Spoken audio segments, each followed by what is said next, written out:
Inna nadhira. Allahumma salli wa sallim ala sayyidina Maulana Muhammadin wa ala alihi wa sahbihi asma'in nama ba'du. Yang sangat kula hormati ya, teman Bapak kawula Kiai Haji Masbuhin Faqih,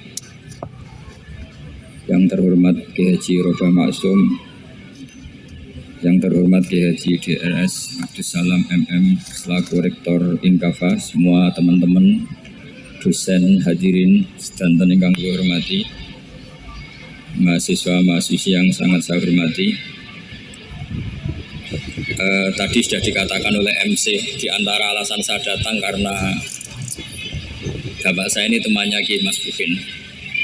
Itu salah, memang bukan di antara ya, karena itu. Kalau di antara ini sembrono.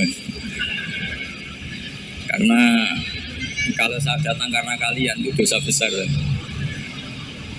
Saya ini di rumah punya ibu, sudah sepuh, punya pondok. Artinya saya punya kewajiban. Secara fikih kewajiban itu hanya bisa digugurkan oleh wajibun a'dhamu minhu, oleh kewajiban yang lebih apa? Besar. Kayaknya kalau mahasiswa-mahasiswa di sini tidak cukup untuk mengganti kewajiban itu. Sehingga saya berkali-kali memaklumatkan diri, yang undang saya nggak pernah sepuh itu dosa. Karena menggugurkan kewajiban yang lebih apa? Besar.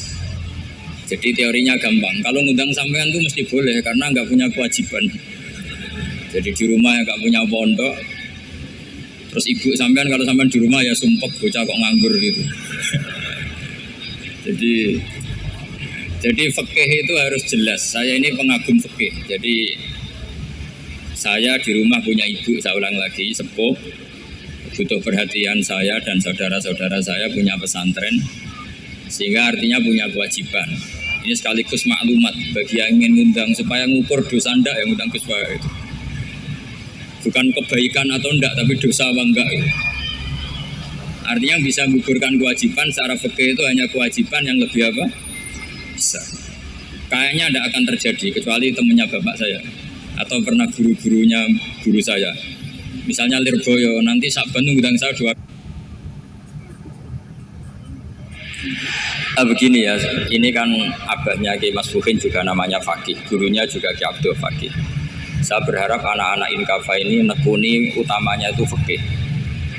Fikih itu penting sekali. Kata Sayyid Ali yang Shahihu Simtud Durar itu, wabihi qiwamus syariah, yang bisa mengawal syariat itu hanya fikih. Fikih itu ya kalau yang paling gampang untuk kita misalnya punya Fathul Qorib, Fathul Mu'in, Fathul Mu'in. Tapi yang faham betul, mesti faham itu ngelotok setengah hafal. Jangan bawa kitabnya tok, sementing sekian semester terus selesai. Itu sama-sama dosa, itu dosanya ya dosa, mahasiswanya juga dosa. Karena sudah terlanjur sarjana agama, ternyata nggak bisa, itu kan mendingan nggak sarjana agama. Itu saya tak cerita sama Kiai Roba, itu ada fatwa Kiai juga wali. Suatu saat ada penyanyi dangdut top terkenal di Indonesia itu nyanyi dangdut. Ya penyanyi ya dai, entah itu hakikat entah majaz tidak tahu. Itu Kiai itu fatwanya lucu. Kalau kamu datangi dia pas main dangdut, masih saya beri izin. Tapi kalau datangi dia pas pengajian itu tak larang kan. Kan santrinya jadi eskal. Ini pas pengajian dilarang, pas dangdutan kok malah dapat izin. Tapi bukan berarti halal ya, dapat izin. Dapat izin kan potensinya bisa karena dilarang lah ya tetap belerot. Terus suatu saat si santri ini setengah wali, tidak wali tapi setengah. Ya. Lama-lama itu memahami gurunya, ternyata sirinya begini. Kalau seorang penyanyi yang tidak pernah ngaji kemudian ngomong agama, itu potensinya itu fadlu wa adallu, sesat dan menyesatkan. Tapi kalau dia sedang nyanyi dangdut, penyanyinya cowok, sama jangan bayangkan dangdut putri, enggak, itu cowok sudah tua lagi. Jadi potensi halalnya ada lah maksudnya untuk, tapi tidak alat musiknya, orangnya. Tapi kalau dia nyanyi itu paling dosanya hanya nyanyi. Saya ulang lagi, murid tadi akhirnya paham kalau datangi pengajian Itu artinya ikrar kalau dia seorang dai atau seorang yang layak ngomong apa? Agama. Itu lebih bahaya karena kita santri, apalagi kita doktor atau MM terus ngekrori orang yang nggak jelas asal usulnya. Tapi kalau nyanyi kan nyanyi saja. Sehingga itu menjadi fikih. Bahaya terbesar dalam fikih adalah apa? Mengkaji fikih tidak dari ahlinya. Ya saya ulang lagi ya, mengkaji fikih tidak dari apa? Ahli. Nah, kenapa demikian? Begini, saya beri contoh. Ilmu fikih itu tentu pertama dari Rasulullah SAW. Kemudian bersanad sampai kita atau kita sampai Rasulullah. Itu mengalami sekian ijtihad yang tidak mudah. Saya beri sekian contoh. Dulu Imam Syafi'i itu sukanya sama guru yang miskin ya, karena rata-rata santri juga miskin. Jadi mesti ngidolakan guru yang miskin. Karena sesama miskinnya harus berkoalisi. Tapi akhirnya gurunya Imam Syafi'i itu miskin sekali. Namanya Muslim bin Khalid Az-Zanji itu miskin, Sufyan As-Sauri miskin, Sufyan bin Uyainah miskin. Setelah ngaji di Medina itu Imam Malik itu kaya. Pas itu Imam Malik sudah kaya. Setiap ketemu Imam Syafi'i dikasih uang. Sampai ketika Imam Malik itu bilang, kamu sudah alim, ilmu saya sudah habis, kamu ngaji sama yang lain. Sama siapa? Kata Imam Malik, orang yang sealim saya sudah meninggal, namanya Abu Hanifah. Tapi dia punya murid, namanya Muhammad bin Hasan Asy-Syaibani, kamu ke sana. Terus Imam Malik datang ke Baki. Dulu Baki itu pasar rental, ya Grab lah kira-kira sekarang itu. Mengumumkan, siapa kafilah yang mau ke Irak? Kita ya Imam Malik, dibayari sama Imam Malik, ini yang antar ke Irak, ke Muhammad bin Hasan Asy-Syaibani. Imam Malik mulai ngeper, guru saya yang miskin tidak pernah nyangoni, guru-guru saya yang kaya sering nyangoni. Mulai memasalahkan kiai miskin gitu, kira-kira seperti itu, mulai masalah. Setelah datang ke Irak di Muhammad bin Hasan Asy-Syaibani itu si Muhammad bin Hasan Asy-Syaibani itu kalau ngitung uang itu di meja tamu. Jadi punya emas lantaan, punya uang. Kira-kira kalau Indonesia punya rupiah, punya dolar, dihitung itu di ruang tamu.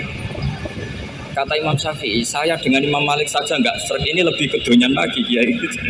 Ngitung uang itu di ruang tamu. Terus akhirnya si Muhammad bin Hasan Asy-Syaibani ini ahlul usul, dia pakar usul. Kamu heran sama saya? Iya. Kiai kok kedonyan, dia ngomong. Tapi kata Muhammad bin Hasan Asy-Syaibani, kalau kiai tidak boleh kaya, kita kayak wong fasik, dan gue demenan, gue mabuk. Oh jangan, nanti dipakai maksiat. Penjenengan mawon kersane digetoan, berarti kiai oleh sugih, mun pun angsal-angsal. Semenjak itu jadi satu fikih bagi Imam Syafi'i. Ternyata kalau mengharamkan kiai sugih, berarti membolehkan yang fasik sugih. Kalau yang fasik sugih bisa dipakai i'anah alal maksiat. Semenjak itu mindset pikiran Imam Syafi'i rubah. Saking rubahnya sampai beliau berpendapat orang bisa beli Alphard, kok beli Carry itu haram. Bisa jadi bupati kayak Pak Roba, kok jadi RT haram. Pokoknya gitu. Bisa keren Kak Gus Bak, kok jadi orang pendengar haram. Pokoknya haram terus. Karena dalil beliau al-Islam ya'lu wala ya'lu. Coba sampean ridho misalnya jadi orang Gresik dipimpin orang yang nggak sholat, ridho ndak? Ndak. Atau sholat tapi nggak bisa ngaji, ridho ndak? Ketika yang bisa ngaji berpotensi jadi bupati, terus keterusan. Karena Imam Syafi'i keterusan, ya umatnya keterusan. Akhirnya orang-orang Syafi'i itu politikus rata-rata. Ya, makanya sampean jangan kaget sama Baruba. Kakak saya wakil bupati itu, putranya Mbah Mun ada yang wakil apa? Gubernur. Dulu Gus Wahid yang menteri agama. Itu asal usul dari perubahan fikih, mindset, cara berpikir Imam Syafi'i. Jadi dulu itu fikih ditemukan itu jelimet, ada perdebatan. Itu tidak hanya pada level ulama, pada level Nabi pun ada perdebatan. Jadi jangan kira Nabi itu tidak debat, ya debat. Nabi itu asal seangkatan itu mesti debat, termasuk debat dengan malaikat. Jadi kalau perlu ya debat sama apa? Karena malaikat itu kan lugu itu gak iso mikir. Karena kalau malaikat iso mikir bisa jadi rektor. Nanti kasihan Pak Salam. Malaikat gak boleh jadi rektor. Malaikat Israel itu nggak tahu etika. Jadi beliau ketika mau mencabut nyawanya Ibrahim datang, ya Ibrahim, saya ini disuruh nyabut nyawa kamu. Kata Ibrahim, oh kamu itu pasti salah. Kamu tahu saya siapa? Saya ini Khalilur Rahman, kekasih Allah. Masa kekasih membunuh yang dikasih? Ini nggak benar, logika itu nggak benar. Pasti kamu salah. Karena Israel itu tidak bisa debat. Ketika ditanya, hal ra'aita khalilan yumitu khalilah, masa kekasih membunuh yang dikasih? Saya ini Khalilur Rahman. Masa Allah mencintai saya kemudian membunuh saya? Itu logika agak benar. Tidak keliru, kamu itu keliru. Israel akhirnya terbang lagi. Ya Allah, katanya logika saya ini salah. Karena masa kekasih membunuh yang dikasih? Karena Israel nggak pernah sekolah, ya. Nggak bisa dia jawab. Akhirnya diajarin Allah. Udah kamu bilang gini ke Ibrahim, hal ra'aita khalilan yakrahu ayyalqa khalilah. Masa kekasih tidak siap ketemu yang dikasih? Dibalik logikanya. Akhirnya datang lagi ke Israel, kata Allah begini, masa jenengan kekasihnya tidak siap ketemu yang kau kasih? Oh ya oke, mati, gak apa-apa. Jadi ilmu itu ngalamin perdebatan. Jadi saya datang murni karena Kiai Mas Buhin, bukan karena MC. Itu dosa besar kalau saya datang karena MC. Karena saya punya kewajiban yang lebih besar. Jadi yang bisa mengalahkan adalah a'dzama minhu, yang super besar kira-kira. Karena jelas ada riwayat inna min abaril birri silatar rajuli ahla wuddi abi. Ya, inna min abaril birri silatar rajul ahla wuddi abi. Di antara kebaikan yang sangat baik adalah seseorang menyambung teman bapaknya. Padahal sampean kan nggak mungkin teman bapak saya. Teman saya aja nggak mungkin, nggak level apalagi bapak saya kan. Jadi malah mohal itu. Jadi ilmu itu harus mengalami satu gesekan karena logika itu bisa dibalik. Nah karena ilmu itu mengalami satu gesekan, satu logika yang bisa kayak iya kayak enggak. Sehingga jargon di dunia ijtihad itu begini. Ra'yuna shawabun yahtamilul khata' wa ra'yuka khata'un yahtamilus shawab. Pendapat saya benar tapi mungkin salah. Tapi pendapat kamu taruhannya salah dulu tapi yang mungkin benar. Jadi mustahid, kalau ketemu mustahid itu lucu. Ngomongnya itu ra'yuna shawabun yahtamilul khata'. Pendapat saya tarifnya benar dulu tapi yang mungkin salah. Kalau pendapat kamu salah tapi ya mungkin benar atau mungkin lebih salah, ya tidak tahu, pokoknya mungkin benar. Nah kenapa demikian? Begini, di luar masalah tauhid, saya ulang lagi, di luar masalah tauhid itu tentu ada masalah-masalah yang sifatnya ijtihadiyah. Ya saya ulang lagi, yang sifatnya apa? Ijtihadiyah. Dan ijtihadiyah ini nggak pernah selesai karena muqtadul hal, konteks kesejarahan maupun konteks kesempatan itu tidak sama. Dulu kiai-kiai itu ngaramkan dasi, ngaramkan celana karena yang celananan yang dasinan itu penjajah. Jika mantas sabah bikomin bahwa min. Tapi lama-lama kiai-kiai itu ya pakai dasi, pakai celana. Ya karena dianggap sudah tidak mantas sabah bikomin bahwa min. Ini ngalami pergeseran. Semua istihad itu ngalami pergeseran. Lalu pertanyaannya begini, lalu istihad apa Gus yang permanen? Yang permanen ya istihad dengan alatul istihad, dengan alat-alat apa? Istihad. Saya beri contoh misalnya begini. Nabi Musa itu yang ngalami istihad. Kata beliau karena kangen Allah, itu ingin melihat Allah karena kangen. Robbi arini anzur ilai. Qala lan tarani walakin anzur ilal jabal.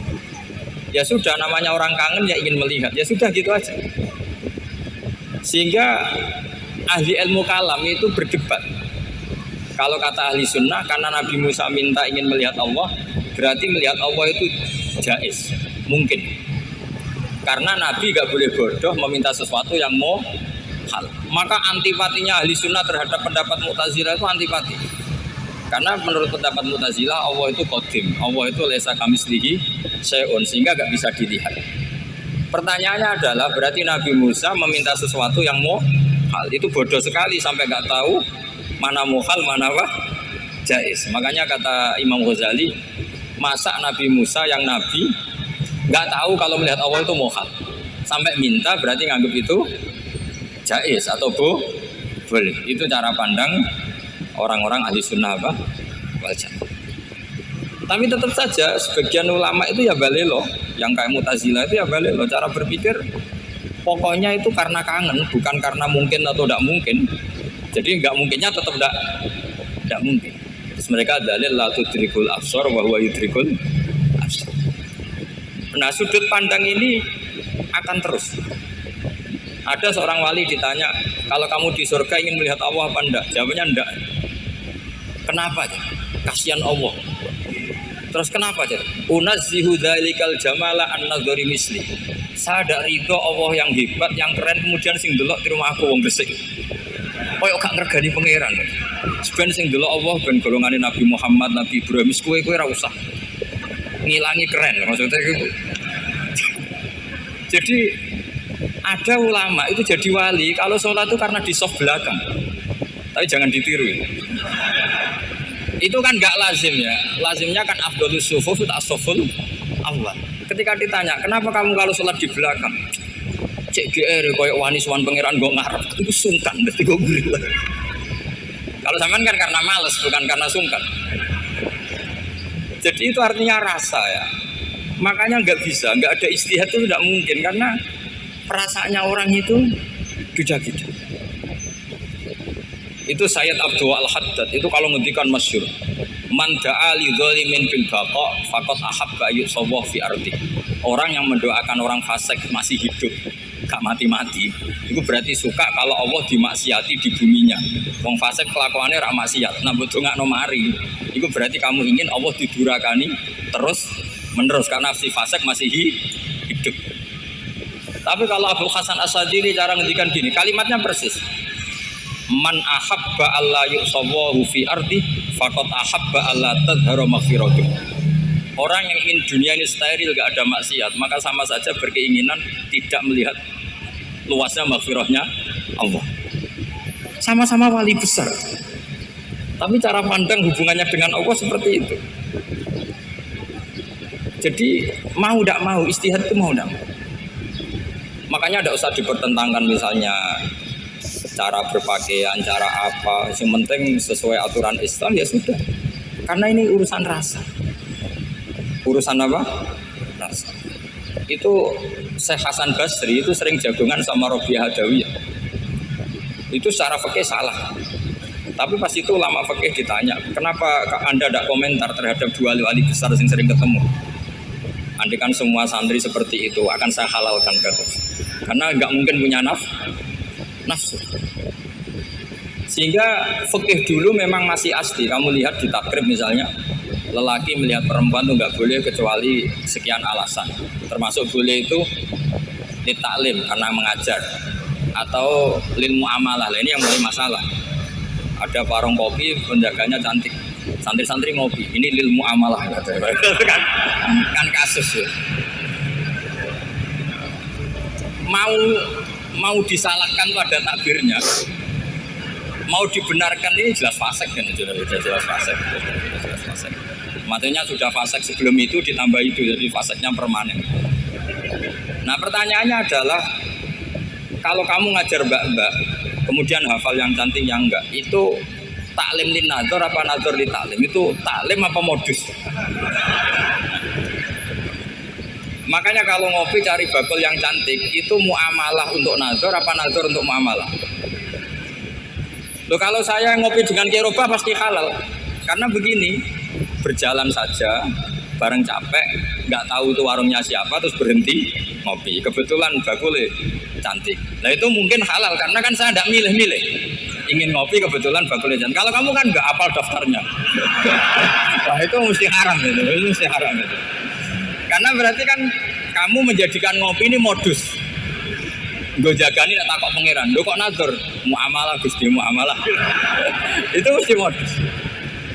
Maka fikih itu harus dikawal oleh tasawuf. Kalau enggak, semua hukum fikih bisa diakalin. Makanya Imam Bukhari punya satu bab namanya Kitabul Khiyal. Bab mengkhilaf fikih. Beliau itu antinya sama Abu Hanifah itu luar biasa. Nggak ada ulama dibenci Imam Bukhari kayak Abu Hanifah. Masyhur itu. Untungnya beliau nggak menangi Abu Hanifah. Kalau menangi geger terus ya. Bisa fasul masail terus. Itu Abu Hanifah itu ulama yang suka khilaf. Khilaf itu ngerekayasa hukum. Misalnya begini, saya ini puasa agak lemes, ujian agak lemes, apalagi kiai serapati di duit, santri beling-beling lemes ya. Apa mangan nih kan, poso-poso kok mangan kan gak keren. Supaya saya bisa makan dan halal, saya bisa ngajak kiai Robai ya jalan-jalan. Jalan-jalan nyari yang jarak 2 marhalah. Ya sudah, terus bisa makan. Kalau ditanya Allah kok makan musafir. Jadi bolehkah insya safar menciptakan pergi demi untuk supaya boleh iftar? Boleh enggak jenengan? Coba kok enggak boleh alasannya apa? Kan pergi. Perginya juga enggak maksiat. Itu khilaf. Tapi Sayyid Muhammad, Abu Yasin Muhammad, Muhammad bin Alawi, Sayyid Muhammad itu membela Abu Hanifah. Artinya membela jangan semua khilaf itu diharamkan. Karena itu cara, saya ulang lagi, karena itu cara untuk mengawal bahwa hukum Allah itu luas. Karena kalau nggak ada khilaf itu ya kita kesulitan. Kita kesulitan. Misalnya begini, ini penjelasannya, makanya kita harus sering mendengar. Saya itu dulu masih sangat fikih, itu protes, kenapa ada puluhan polisi wanita. Itu kan pekerjaan cowok ya, pekerjaan pria. Tapi setelah mendapat penjelasan dari polisi itu alasannya masuk akal, Gus. Kadang-kadang orang nakal itu menyembunyikan narkoba itu di alat wanitanya. Itu kalau semua lelaki polisi kayak jenengan itu kan masalah itu. Sehingga memang harus ada polisi wanita karena sebagian pengedar narkoba itu perempuan dan menyembunyikannya di tempat itu. Kalau semua polisi cowok kan nggak kebayang. Sehingga kita akhirnya mendengar membolehkan polisi itu wanita. Ada wilayah yang harus wanita. Begitu juga ada pertanyaan, kenapa sih dokter kandungan itu cowok? Saya punya banyak santri yang muhibbin saya itu dokter kandungan. Tak tanya, kamu itu kok cowok kok jadi dokter kandungan? Kan pekerjaannya seperti itu. Dia jawabnya lucu. Dari 10 yang tes jadi dokter kandungan, itu yang cewek itu lulus 2. Yang cowok lulus semua. Karena ketika cewek dites melihat ketuban pecah darah itu langsung pingsan. Sehingga yang secara psikologi dablek itu kan memang lelaki. Jadi roh wongnya sewakit santai. Kadang nggak lahir-lahir dintengi nang jopo rokokan santai. Itu kalau cewek yang jadi dokter kandungan itu nunggu jam 11, jam 4 sudah pingsan. Nah ini cerita, bukan berarti saya menghalalkan, enggak. Kita harus mendengar, saya ulang lagi, kita harus apa? Dan itu setelah mendengar, itu nanti jadi disiplin ilmu, yaitu namanya fikih. Saya berkali-kali cerita di mana-mana cerita, fikih itu harus dievaluasi. Karena ini masalah furu'iyah. Saya berkali-kali cerita di mana-mana cerita. Hukum berteman orang fasik gimana? Pasti orang jawab haram, karena takut ketularan orang fasik.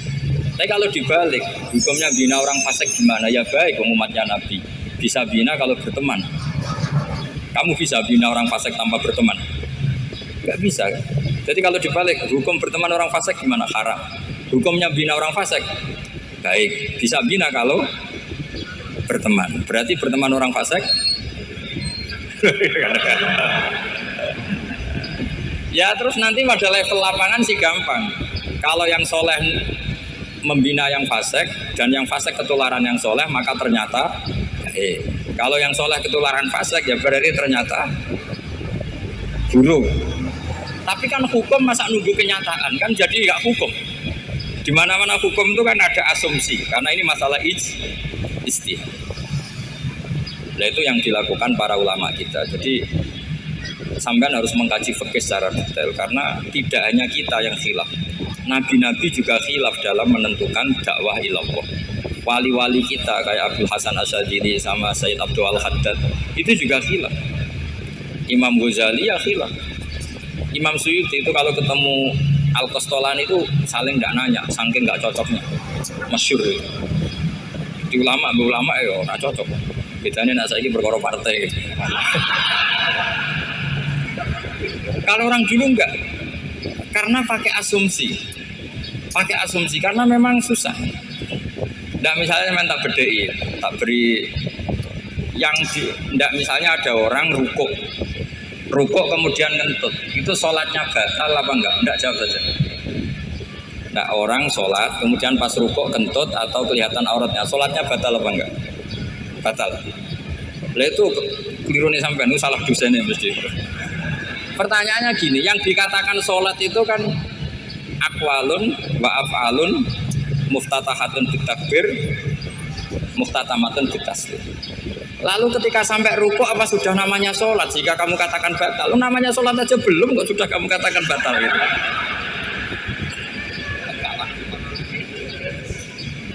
Iya kan? Jadi kalau aku mau sholat pas rukuk ngetut batal atau ora? Mestinya jawaban yang benar, ya ora sholat jadinya gitu. Karena kalau dikatakan sholat, definisinya harus sampai salah. Tapi kan kita nggak mungkin ngomong seperti itu, kan dianggap majnun. Padahal itu yang benar, yang punya kecerdasan. Nah makanya pertanyaannya, fikih itu ngikuti bahasa awam apa bahasa istilah? Kalau ngikuti bahasa awam ya kayak tadi, sholat kok pas rukuk kentut maka batal. Sebenarnya yang batal itu sholatnya apa rukuknya? Nah makanya terjadi perdebatan. Kalau yang pakar-pakar usuli itu salah istilah itu nggak mau. Saya ulang lagi, kalau pakar-pakar usuli itu salah istilah itu nggak mau. Terus misalnya tak beri contoh lagi. Kalau imam itu sudah salam pertama itu yang rukun kan salam pertama. Berarti setelah salam pertama imam sudah keluar dari sholat apa belum? Sudah kan? Yakin? Nah, sudah. Sekarang sama tak beda. Lalu makmum itu kesunatan langsung berdiri apa nunggu imam salam kedua? Enggak, jawab saja. Nunggu salam kedua kan? Itu kriminalnya sampai Anda harus begitu itu. Kriminalnya begini. Berarti Anda membolehkan makmum bergantung sama orang yang sudah tidak sholat. Kata kamu setelah salam pertama dia sudah tidak sholat. Berarti kamu menginstruksikan makmum berhubungan dengan orang yang sudah tidak sholat. Karena sudah keluar dari sholat ketika salam pertama. Kalau kamu di debat gitu gimana jawabnya? Pusing kan? Berarti robtul makmum bisolatiman sing wis laisa fi sholatin. Berarti menggantungkan sholat sama orang yang sebetulnya sudah tidak. Ada yang jawab, sebagian ulama fikih tetap disunatkan menunggu salam kedua. Karena salam kedua itu masih paket meskipun tidak rukun. Dia paketnya selesai. Tapi selalu pertanyaannya gini, lalu setelah salam pertama itu imam masih sholat gak? Udah sampai apa yang dijawab tuh? Nah ini pentingnya bodoh gak mikir. Jadi makanya bodoh itu barokah karena gak mikir. Jadi semuanya Rabbana ma khalaqta hadza apa? Batila. Sing bodoh ya barokah, sing pinter ya barokah. Sira barokah itu maksiat. Ora ono barokah plus. Maka kan fikih itu seperti itu. Jadi ada disiplin, di situ ada disiplin ilmu. Yang kadang kita tidak cocok. Makanya Imam Syafi'i sendiri ngendikan, kadang beliau dengan gurunya, dengan Imam Malik sampai ngarang ikhtilafu Malik. Beliau punya data yang beliau itu sedang nggak sama dengan gurunya, yaitu Imam siapa? Karena mindsetnya itu beda. Tidak sampai misalnya saya tanya, sholat itu harus menghadap kemana? Tidak, jawab saja. Kiblat ya. Ukurannya apa coba? Namanya madhep. Wajah apa dada? Imam Syafi'i milihnya dada.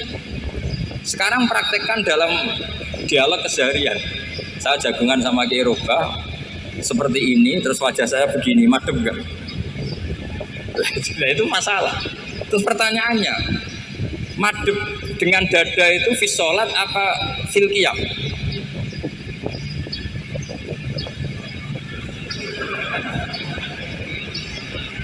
Loh enggak, kalau fi sholat pas sujud dada kamu madhep mana coba? Kamu enggak pernah mikir kan? Ya madep pakai dada itu kan kalau berdiri, kalau rukuk sama sujud.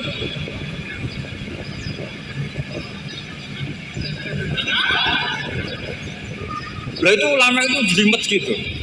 Makanya jarang yang menekuni profesi ulama itu. Karena menekuni proposal banyak, karena memang susah. Jadi ulama itu orang yang cara berpikir sudah aneh. Jika mereka detail, maksudnya menghadap itu apa? Ukurannya kalau berdiri ya dada, tapi nggak bisa kamu katakan at-tawajuh bisodri aturan dalam sholat, fikuli sholat. Pertanyaannya lah kalau rukuk sama sujud, dadanya menghadap kemana aja?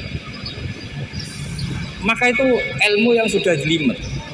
Nah ulama usul fikih, ulama yang nggak mau salah per detail hukum. Sehingga menurut Imam Rafi'i, misalnya kalau beliau ditanya sujud itu gimana ya, asal watu jabhah ya sujud. Tapi kalau menurut Imam Nawawi harus melibatkan 7 apa? Anggota, yaitu al-jabhah, wal yaden, wal rukbaten, wal qadamen. Oke, Imam Nawawi kita ikuti. Tentu keseharian kita pakai Imam Nawawi, yaitu berdasar hadis umirtu an asjuda ala sab'ati dumin al-jabhah, wal yaden, wal rukbaten, wal qadamen. Berarti berapa? 7. Tapi pernah saya cek di kitab karangannya Imam Syafi'i, ketika beliau ngendikan saya suka kalau orang sujud itu melibatkan 7 anggota berdasar hadis ini. Tapi kata beliau wayahtami itu dan bisa saja sujud yang watul jabhah itu sudah cukup. Kata Imam Syafi'i, limadha, karena Nabi ketika sujud itu hanya ngendikan begini, sajadalaka wajhi wa sam'i wa basori. Gak ada di hadis wayadi, warubati, wakodami. Ya sudah akhirnya, nah itu sudut pandang. Terus gugatan kedua begini, ada orang Muslim yang sujud sama berhala. Untuk menjadi murtad itu harus 7 anggota apa cukup 4 jabhah alal ardi? Untuk sah menjadi murtad ya. Untuk sah menjadi murtad cukup 4 jabhah alal ardi harus 7 anggota. Untuk keabsahan murtadnya itu. Tidak jawab. Makanya ini tugas dosen-dosen ini meminterkan ini. Karena namanya sudah faqih. Faqih itu ahli fikih yang detail namanya faqih. Kalau ini mutafaqih. Jadi bukan tafakuha tapi tafakuha, kayak tamarodo. Jadi wazannya nanti itu wal idhari ma laysa fil waqi'. Jadi ini bukan gojlok, ini memang marah saya. Jadi kalau sudah pakai gelar faqih harus faqih betul. Karena ilmu fikih itu sebetulnya gampang. Sampai kalau ngaji anak itu kelihatan fikih itu gampang karena ada logika yang terbangun. Misalnya begini, orang kalau tawaf itu disuruh agak jauh dari Ka'bah. Jangan sampai nginjak sadarwan. Karena sadarwan itu pondasi itu ikut Ka'bah. Kenapa begitu? Ya jenenge ra muteri Ka'bah, itu Ka'bah. Jadi sebenarnya sederhana logikanya. Sing jenenge muter itu di luar itu kita muter. Nah, kalau nginjak pondasinya namanya gak muteri Ka'bah tapi tidak Ka'bah. Ya jadi sederhana sebetulnya ya masuk akal. Jadi fikih itu tidak ada yang iskal, sebetulnya masuk akal. Tapi karena kita nekuni itu tidak serius, maka terus jadi paradok. Saya beri contoh lagi ini sebagai penghormatan saya sama Kiai Mas Bukin, karena ini sudah namanya faqih. Kalau ada ayam jago ditabrak truk, terus kejet-kejet, andikan dibiarkan pun mesti mati, karena gerakannya sudah harokatul madbuh. Terus kamu sembelih, itu halal apa enggak? Enggak jawab, ayam jago loh. Kalau kamu katakan halal, dia sudah tidak punya hayatun mustaqirah, kehidupan yang permanen. Andai kan kamu biarkan pun 1 menit lagi meninggal. Kejet-kejet kan mau prosedur saja. Maksudnya pantasnya mati ya kejet-kejet sih, tapi sebetulnya sudah pasti mati. Maka ini ada 2 ulama. Kalau kata Imam Malik tetap namanya halal karena ruhnya masih di situ, sehingga ketika kita nyembelih ya nyembelih hewan yang hidup. Yang namanya nyembelih itu pokoknya mematikan yang punya ruh, sementara saat itu rohnya masih di situ, meskipun 1 menit lagi pasti. Tapi kalau mazhab Syafi'i enggak, ini sudah harokatul mazbuh, tidak punya hayatun mustaqir. Sehingga dalam perdebatan ulama fikih itu lucu, kadang ya gampang-gampang mangkel nol. Misalnya begini, kalau ada anak lahir tidak ada amaratul hayat, nggak nangis, nggak bernafas, sunat disolati apa enggak? Siktun sing layas tahilu walayas, langsung lahir langsung mati, nggak ada amaratul hayat. Ora tahu mikir tuh. Itu tidak wajib disolati. Alasannya, ya kan memang sholat alal mayit kan tidak pernah hidup. Di mana-mana mayit itu setelah hidup mati. Ini kan tidak pernah hidup. Kenapa, Mbak? Namanya ya qit'atul lahmin, ya potongan daging itu aja tak. Jadi kadang fikih diwaca tenan jebule mangkel no. Terus ketika di kitab Minhajul Thalibin itu, kalau kamu keluar mani itu wajib mandi enggak? Wajib kan? Kalau keluar mani inzal itu kan wajib mandi. Nah kenapa nifas atau wiladah keluar bayi? Kenapa ibu itu kalau keluar bayi wajib mandi? Alasannya lucu. Li'annal walad maniyun pun akidun. Ini kan wis mani cuma mengkristal. Jadi kadang fikih mangkel. Apa ya? Sembrono itu. Masuk wajib mandi wiladah itu karena apa? Li'annal walad maniyun munakidun. Iku mani sing wis mengkristal.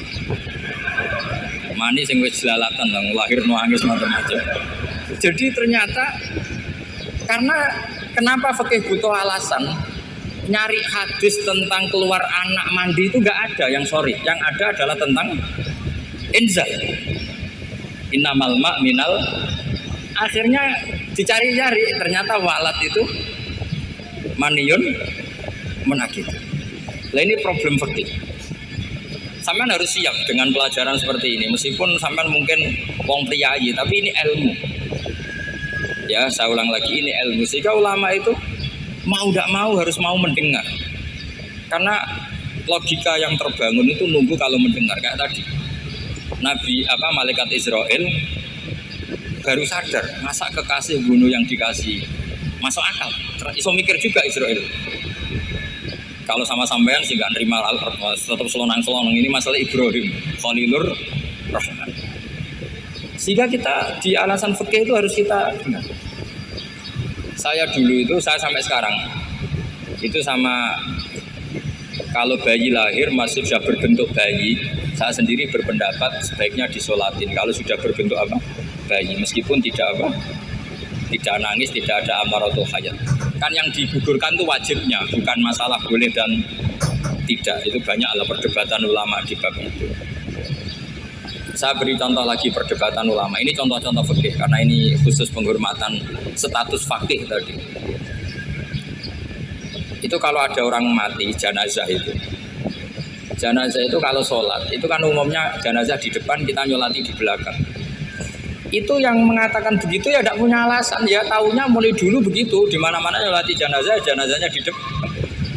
Tapi di kitab Mahali jelas diterangkan kata kaul sa'ani tidak wajib.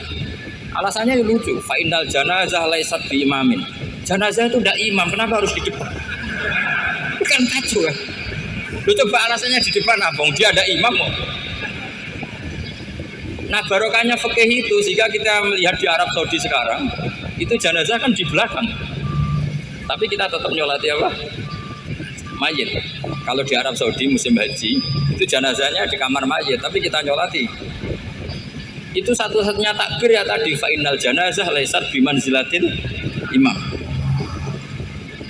Tapi jangan praktekkan, nanti tidak kepangiran sesat tuh. Saya hanya cerita ilmu, jangan dipraktekkan. Kalau dipraktekkan masih jadi aliran sesat. Mono jenazah ning mburi imame kok ngarep aliran sesat. Sebetulnya bukan sesat tuh. Uji coba fikih. Ya karena tadi fa innal janazah laisat bimanzilatil. Bukti lagi kalau sampean sholat ghaib. Sholat ghaib itu misalnya mayitnya di Surabaya, boleh nggak sholat ghaib di sini? Terus jenazahnya di belakang kamu apa depan kamu? Nah ini kan fikih itu pokoknya gitu. Makanya standar furu'iyah itu susah. Karena perdebatannya itu mirip-mirip, kayak iya, kayak tidak, kayak. Makanya dulu zaman sahabat, ada sahabat itu mencintai Rasulullah, senengannya sowan, bukti cinta sowan. Banyak juga yang sahabat bukti cinta Nabi itu nggak pernah sowan, alasannya ganggu. Kenapa kamu jarang sowan Nabi? Saya sering jamaah sama Nabi, saya tidak pernah sowan. Kenapa? Ganggu. Biar Nabi kalau di rumah sama anak istrinya, saya tidak mau ganggu. Makanya saya termasuk kiai yang gak pati seneng disowani. Karena ya itu tadi. Kalau mulang seneng saya, kalau disowani biasa saya. Kalau kiroba itu nilai, nak pernah sepuh jadi rasuan nilai. Jadi beda. Saya sering ditilai kiai sepuh. Tapi bahasanya tentu tidak sowan, tapi nopo nilai. Kalau sowan itu banyak. Ketika Rasulullah wafat, itu separuh sahabat hampir mayoritas, ya Rasulullah kita semua ingin kita dulu yang meninggal karena engkau begitu penting. Maka jangan meninggal dulu, kita yang meninggal.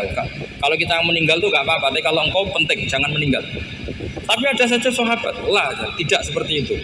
Saya suka Rasulullah meninggal dulu. Alasannya masuk akal. Biar Allah menyaksikan saya kama usaddikuhu hayyan usaddikuhu maitan.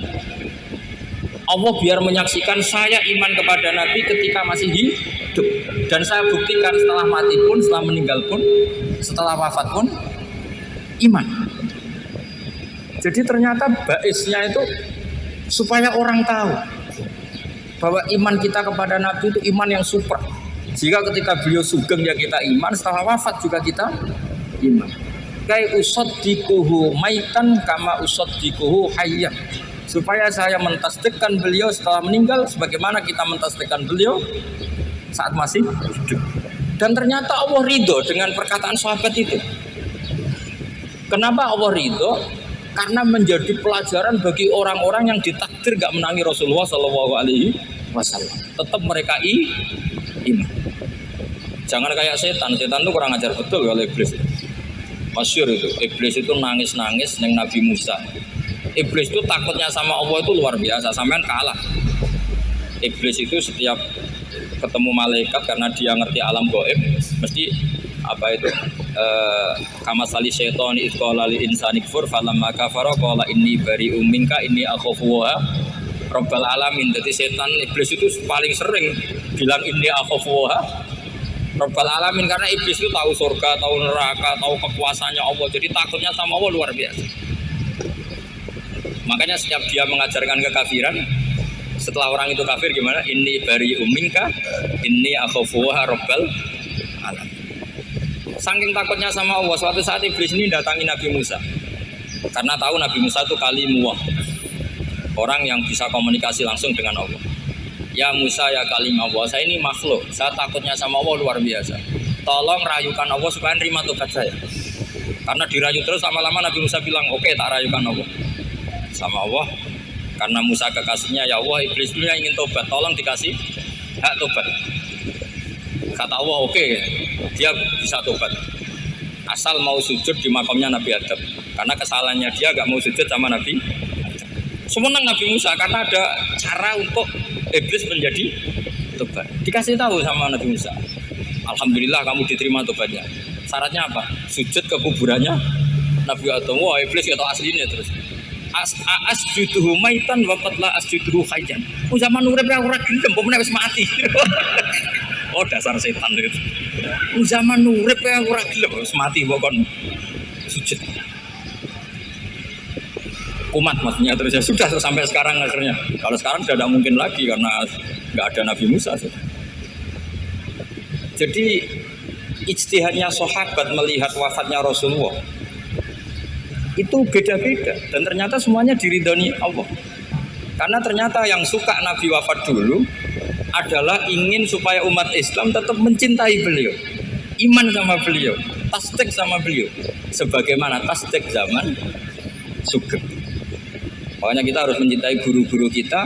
Uhibbuhu maitan kama uhibbuhu hayyan. Saya sampai sekarang itu ya merasa Mbah Mun itu tidak meninggal. Saya masih merasa kalau bapak saya tidak meninggal, karena kita mencintai beliau-beliau ketika hidup dan ketika wafat itu sah. Karena beliau-beliau sama kita juga seperti itu. Rasulullah itu ketika mendekati wafat, ya bahasa halusnya intaqala ila rafiqil a'la. Itu Nabi kalau ngendikan tuh rileks sekali. Hayati khairun lakum wa wafati khairun lakum. Cung aku nak uripku ya apik. Engko nak aku wis kapundhut ya apik. Fa amma hayati fali asunna lakum as-sunnah.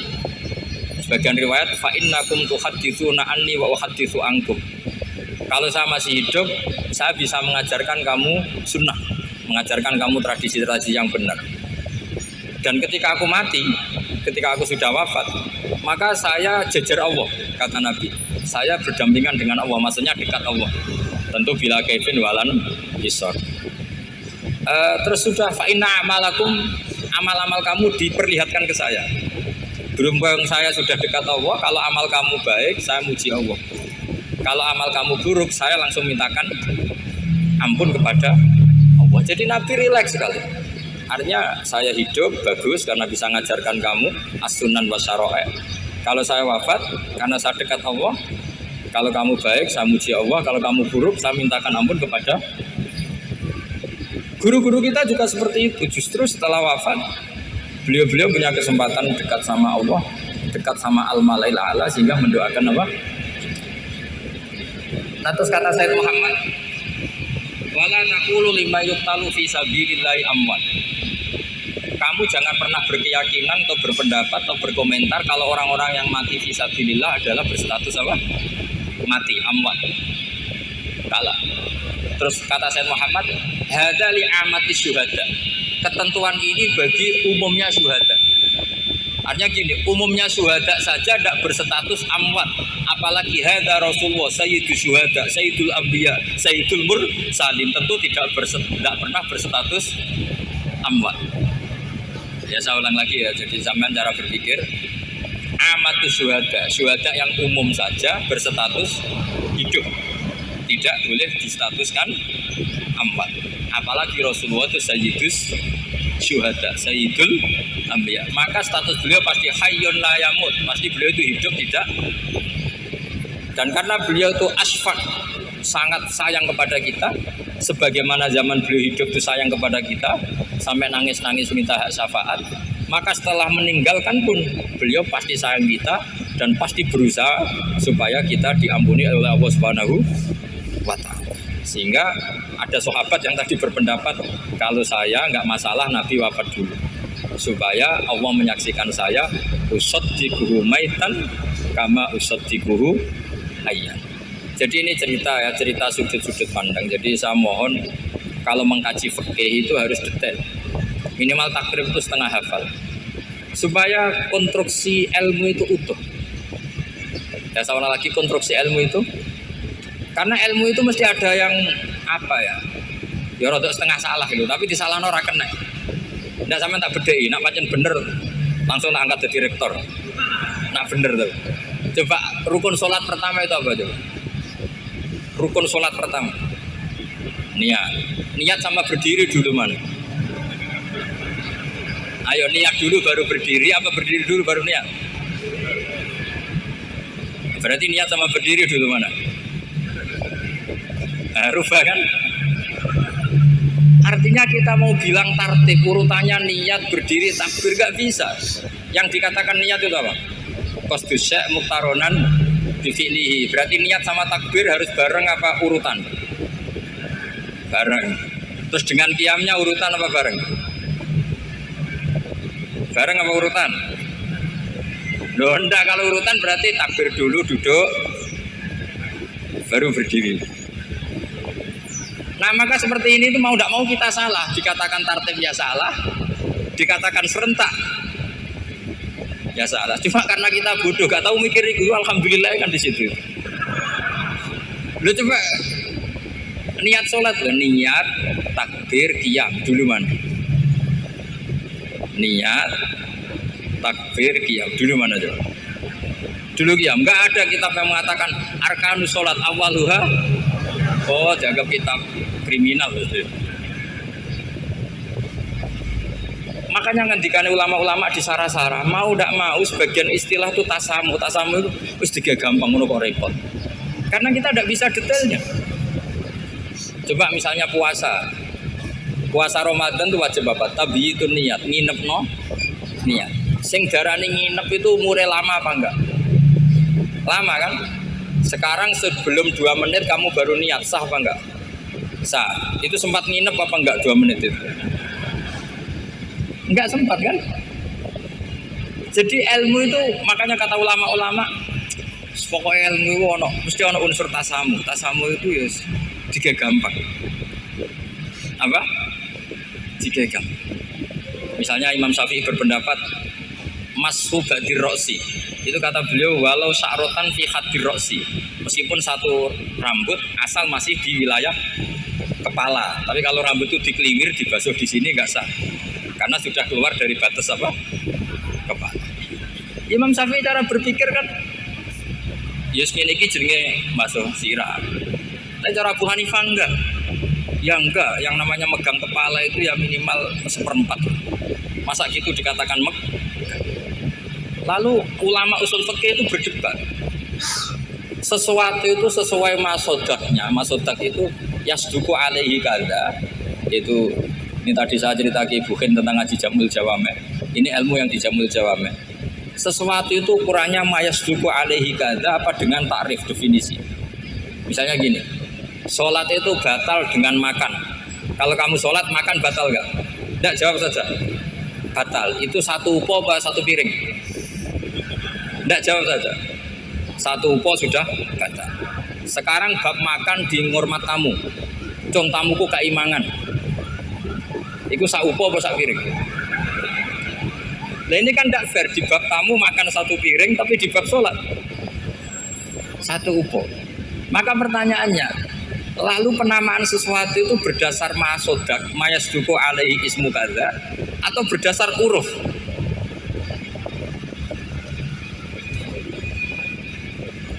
Ukurannya apa coba? Maka terus jadi perdebatan. Nah ini di sini ini pentingnya ulama karena sekarang saya bedai kan. Cengkeh itu wangi apa enggak? Kategorinya cengkeh. Wangi kan, kalau orang bikin kue tar pasti pakai apa? Cengkeh. Pakai wedang ronde supaya manis, apa wangi dikasih apa? Cengkeh. Nah itu saya berkali-kali cerita, pernah mau dipikirkan orang Islam itu nggak boleh rokok karena dianggap pakai apa? Mewangi karena ada apa? Cengkeh. Tapi terus didebat, kalau gitu berarti orang Jumatan sunat rokok. Karena Jumatan disunatkan pakai pewangi. Wah itu kan wakilnya tuh, wah iya repot ya. Jadi kalau cengkeh kamu kategorikan pewangen, yang orang Islam nggak boleh rokok karena pakai cengkeh yang wangi. Konsekuensinya orang Jumatan sunat rokok karena berarti di masjid pakai apa? Pewangi. Kan sesat semua. Jadi itu ilmu. Makanya selain fikih mateng itu ada ilmu yang namanya usul fikih. Usul fikih itu yang neliti mayasduku alaihi kadza. Jadi yus ngono iku darani ngono. Seorang lagi ngono iku wis darani ngono. Ora perlu roh detail. Ya saya ulang lagi, wis ora perlu roh detail. Makanya Abu Hanifah itu misalnya basuh wajah, wis angger kecelok ngene iki basuh wajah. Nek Syafi'i kan detail. Mimbaini mana bitis syari sampai ila somahe ujunehi ila dakon. Terus mana bitis syari Imam Syafi'i nambah apa? Ghaliban. Kenapa ditambah ghaliban? Karena kalau orang budak mana bitis syarinya di sini. Jadi itu fikih. Jadi fikih itu jelimet. Padahal kita ini nggak pernah berpikir secerdas Imam Syafi'i, tapi akhirnya ya mikir juga. Agak ditambah ghaliban, mana bitis syarinya orang budak kan? Sini. Terus sekarang perdebatannya orang budak basuh maskur roksi di sini sah enggak? Karena tadi itu wajah apa kepala gitu. Kan jadi bingung gitu. Ya makanya ini mukadimah saya supaya sampean lebih disiplin belajar apa? Fikih dan setidaknya didiskusikan lah kitab-kitab Minhajul Thalibin atau kitab-kitab Mahali. Karena di situ nanti ada perdebatan. Dan perdebatannya itu indah sekali kayak tadi. Ada yang mengatakan jenazah harus di depan, tentu dalam kondisi normal. Kita ingin jenazah itu di depan. Tapi ada kondisi itu tidak normal kayak di Masjid Haram. Lalu solusinya gimana? Ya kita ngikuti kaul sani fa innal janazah laisat bimanzilatil imam. Tapi kalau di sini normal ya sudah kita sholat ya normal aja lah. Masa jenazahnya di belakang kamu sholat, nanti jenazahnya iri, sekali-kali di depan aja kok gak boleh gitu. Malah jadi repot nanti. Jadi karena apa ya? Kalau kita mengkaji tidak panjang itu bahaya. Karena ilmu tadi, ilmu itu ada logikanya. Imam Ghazali dalam bab warid sama murid itu gak setuju sama Imam Syafi'i, dia Maliki. Ya kalau dalam mazhab Syafi'i yang populer kan kalau ada najis airnya sedikit kan dikucurkan supaya al-ma'u itu warid. Kalau warid punya kekuatan menghilangkan. Tapi gak boleh najis diletakkan di bejana yang ada airnya. Airnya namanya maurud. Tapi Imam Ghazali dalam hal itu mengikuti Imam Malik. Gak ada bedanya warid sama maurud. Karena logika Imam Ghazali gini, misalnya ini ada najis. Ya mik ini ada najis di sini. Atau sarong lah, contoh paling gampang kan sarong. Ini sarong, najisnya di sini. Kamu kucuri. Ketika kamu kucur, air yang lewat ini kan tidak ada dua kolam. Kemudian ketika terkena najis, mutanajis kan? Kalau dia sudah mutanajis, dia punya kekuatan menghilangkan najis apa enggak? Enggak kan, karena dia sendiri berstatus mutanajis. Artinya begini, meskipun ini disorno, itu bukan berarti najis gak campur. Nah terus sampean misalnya bantah, tapi kucurannya wakil, terus nanti semua tersisa hilang. Ya kalau gitu nggak ada masalah kan, pertanyaannya kan karena banyu itu satu ciduk. Sehingga Imam Syafi'i mengatakan cara berpikir Imam Ghazali, air itu oleh Allah dikatakan mutahhirun, mensucikan. Ya sudah, kalau ada air berarti mensucikan, baik caranya warid maupun maurud. Bukan karena air itu menghilangkan najis, karena tadi logikanya yang sudah kena najis, air ini sudah berstatus mutanajis, berarti pas mulai lewat ke bawah dia statusnya apa? Mutanajis, ke bawah lagi berstatus mutanajis. Misalnya sampean bantah, tapi mutanajis ini kan dihilangkan oleh air di atasnya. Ya kalau ada jaminan air berikutnya bisa menuntaskan. Nah najisnya bandel, gandok kan terus panjang perdebatannya. Makanya kata Imam Ghazali, sudah dalam hal itu saya ikut Imam Malik. Ikut Imam Malik, anggar ono najis, kok disori banyu nek ora mutaghayir, yer yes ngono iku jenenge nyucekno. Mergo banyu oleh Allah distatuskan mutahhir, mensucikan. Dadi ora usah bayangno sing glimet-glimet. Nah, itu namanya masodak. Wis keceluk basuh ambek banyu. Berarti wis keceluk mensucikan. Itu juga satu kefiah dalam usul fikih. Ya sudah seperti itu. Ya kayak sampean kangen anak. Kangen anak itu ketemu wis cukup ta ora? Cara sampean wis cukup. Tapi cara anake sampean ketemu tok ra nyangoni. Nah. Lalu ukurannya itu ukuran anak atau ukuran orang tua? Enggak ukuran anak apa ukuran orang tua? Definisi ketemu lalu. Ukuran orang tua apa ukuran anak? Sama khilafnya ulama, ini terakhir, contoh terakhir dari saya. Fasya musala sati ayamin fil haji wasab'atin idza roja'tum. Ada pelanggaran haji yang bayarnya itu puasa 3 hari di musim haji dan 7 hari ketika pulang. Imam Syafi'i berpendapat 7 hari yang idza roja'tum ketika pulang itu orang itu setelah di rumah. Di mana-mana pulang itu setelah di. Tapi menurut Abu Hanifah enggak. Asal sudah balik kanan dari Mekah, dia di perjalanan puasa sudah sah. Karena bagi penduduk Mekah, kalau kamu sudah balik kanan namanya pulang. Seperti ini saya nanti, setelah acara saya pulang. Pasti ke Eropa kalau ditanya Gus Bak kemana sudah pulang. Tapi tanyakan istri saya. Jadi orang sini kalau saya sudah pamit, sampean bilang saya pulang enggak? Gus Bak kemana sudah pulang. Tapi tanyakan istri saya. Belum pulang. Lalu ukurannya ini jenengan apa istri saya? Mau nggak mau harus, karena Allah hanya ngendian wasab'atin idza roja'tum, dan 7 hari ketika kamu sudah pulang. Ukurannya siapa coba? Ukurannya penduduk Mekah apa keluarganya? Kalau ukurannya penduduk Mekah, asal orang haji sudah cabut ya disebut pulang. Tapi kalau ukurannya keluarga, asal belum sampai rumah belum disebut pun. Itu kan seperti kita dulu ketika era wesel, zaman Ki Mas Bukin, Ki Roba Mondok, saya kan era wesel. Angger wong tua sebar ngeposno, anakku wis tak kirimi kan gitu. Wong wis diposno. Tapi masih 3 hari. Jari anake durung dikirim. Bener mana tuh? Ya kira-kira seperti itulah usul fikih.